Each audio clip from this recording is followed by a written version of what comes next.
everyone, it's Debbie from cariadcards.co. Thank you very much for joining me today. And today this is the card that we're going to be making, just in a different colourway. Start out with a 6" by 6" card blank. I'm going to be making this in Wisteria Wonder and Elegant Eggplant. This card was made with So Saffron and Wild Wasabi. So I've cut a piece of Wisteria Wonder to 14 centimetres by 14 centimetres, or 5.5 inches by 5.5 inches, and a piece of this specialist DSP paper that's called Irresistibly Yours. I've cut this piece to 13.5 centimetres by 13.5 centimetres, and it comes in a pack of 5 different designs. I don't know if the light's catching it, but it's got a shiny pattern on it, and the beauty of this paper, it's pretty unique. This started out exactly the same as that, and I've just used my Stampin' Up ink pads and a sponge to put on the colour I want, which is brilliant because it means you're never going to be stuck again for trying to get the exact shade that you want to work with to match your project. So we're going to start off by using the Wisteria Wonder pad, and I've got quarter of a sponge, Stampin' Up sponge. All you need to do, you get 3 in a pack, and you just cut them into quarters, and I'm just dipping this into my ink pad and just rubbing it over the edges, and you can build up the colour as you go. You can put as much or as little on as you want. Another way of doing this is to use a brayer, which you can run over the ink pad and then run it over the card. It's a good idea to start off fairly light, and you can add more as you go. You can colour the whole card in as I have with the So Saffron, or you can just shade the edges darker and go lighter towards the centre. Again, that's another benefit of this card. So I'm just going to carry on working, and then I'll show you what it looks like when I've finished.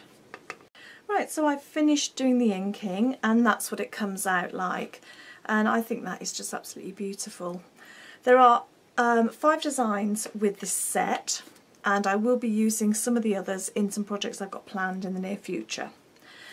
Now the next thing I'm going to do is create this stamped image.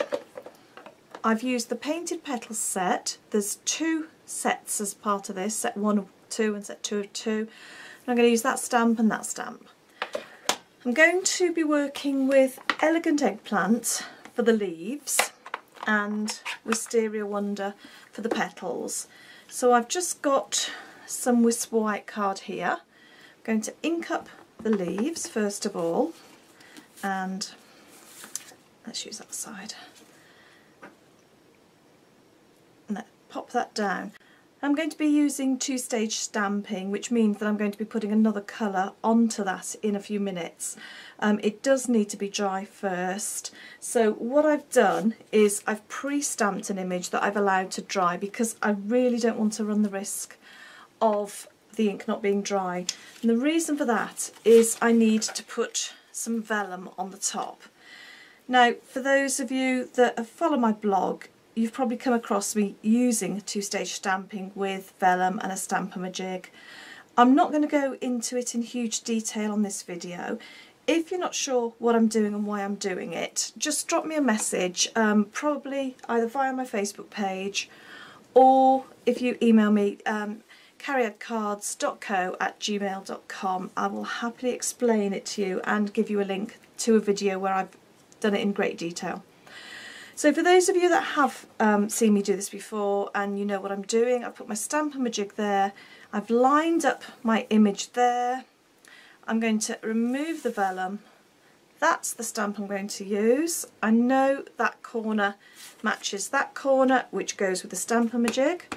So I'm just going to ink this up, make sure I've got plenty on there, make sure I don't move anything, slot the stamp down, and there we go. And that's how the 2-stage stamping works. It would be very difficult with these wood stamps to be able to put that down and know that it was going to go in the exact right place. It's much easier with the photopolymer stamps, but with the wooden stamps you really do need to use this technique.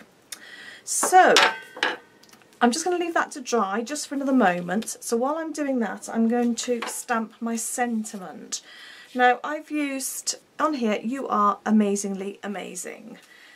That's also from the Painted Petals set 1 of 2, but this time I'm going to use the thank you stamp, and I'll just ink that up with Elegant Eggplant.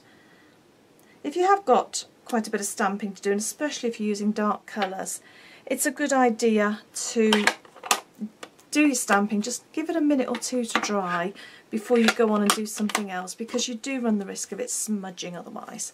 I'm going to pop that just on one side. I'll be coming back to that later. Now what I need to do with this is to cut it out. So you can see I've got quite a nice size section here. I didn't pre-cut it because I wanted to be absolutely sure of where the image was going to be on my Whisper White, and yes, I could have used my 2-stage stamping to do that, but it really wasn't any more difficult to do it this way. So I'm just going to bring in my trimmer and make sure that's lined up nice and straight, and I'm just going to cut away the sections I don't need, and then what I'll do is measure it and add on 1/2 centimetre so I can get the right size for my next layer. Right, so all I did was measure this and then cut a piece of card that was 1/2 centimetre taller, 1/2 centimetre wider, just so I could be able to see it as a layer behind this card. So there's no point me giving you the measurements I use, because you will trim yours slightly differently. But just make your coloured card, in this case I'm using the Elegant Eggplant, there you see, just 1/2 centimetre bigger all the way around, and then you can see your layer. Right, we'll go back to this now, and for this I'm going to use the Decorative Labels punch, and just punch that out. And then I've forgotten to bring my finger sponge dauber in, so instead I'll just use a little sponge pad that I've got here. In fact, no, daft me, that's why I didn't bring it in. I've got my sponge, haven't I, that I used to sponge the Irresistibly Yours DSP. I knew that I'd been thinking when I got all my materials prepped. So that just helps to soften the edges, and it also just makes it pop when it's on the card. Alright, now we can start to put things together on the card. So what we've got so far is that prepared, we've got that prepared, we've got the background prepared. So I'm going to just put the ribbon over here, and for that I've got this new white jute ribbon that's just been released as part of the Spring Summer catalogue, and it's a very pretty ribbon, lovely for any floral or wedding cards. And then I'm going to pop some sticky strip. Oh, I'm getting all bits of die cuts that I was using on my previous project. So let's cut a little bit off there. That will be enough to hold that. And this stuff really is sticky. It definitely has the right name. It will stick almost anything to anything. It's very good stuff. Right, so that's the layers of sticky strip off. I'm just going to turn that over and make sure that's straight before I adhere it down. And then I'm also going to pop a little bit of the Wisteria Wonder seam binding ribbon over here. In fact, that bit's got a bit of a kink in, so I think I'll take that out. So I'll snip that off and snip that there. And I just going to pop a bit of glue through here because that will be enough to hold that. And it doesn't matter that it's going to show through here because, as I said before, we're going to have that sentiment on. That's just enough now to completely adhere that to there so it doesn't go wandering off when I turn the card over. And you can use more sticky strip, you can use some fast views, you can do what I'm doing and use a bit of glue. I wouldn't use the glue on the jute. I don't think it's strong enough to hold it, but to attach the seam binding ribbon to the jute, the glue will work fine. I hope that was all on camera. Let's put the Wisteria Wonder card onto our card blank, and I'm using glue as you normally see me do. You can use whatever method you like, so double-sided, snail, glue, whatever you find works for you. And I'm just popping a bit of glue onto here. I'm going to pop a bit more over this ribbon just so I can make sure it all holds down in place.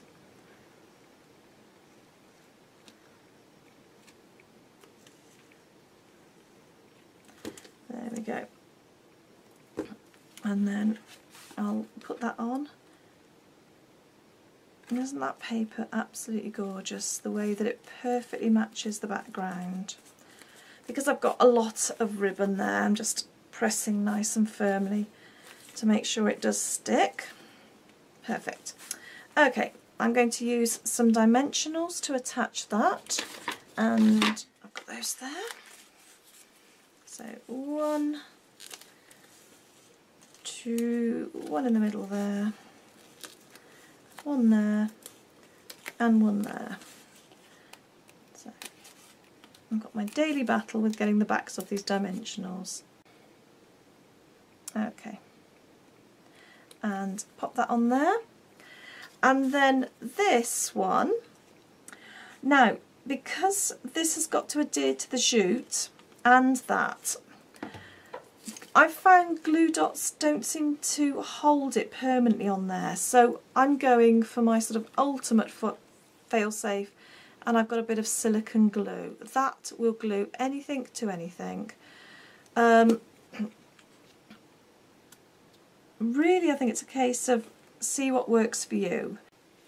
So the last thing I've got to do is just pop some pretty little candy dots on, and I've got the Candy Dots, the Subtles collection here, and I'm going to use the Wisteria Wonder ones, and you can pop them wherever you want. Personally I quite like to use them with an odd number rather than an even number, but that's just personal preference, you know. You use the amount you want and that you're happy with. I really like that card, I have to say. I do like those colours together, but there's a completely different colourway, and I think that one also looks lovely. I don't know which one I prefer, to be honest. Which do you think? Thank you very much for joining me, Debbie at cariadcards.co.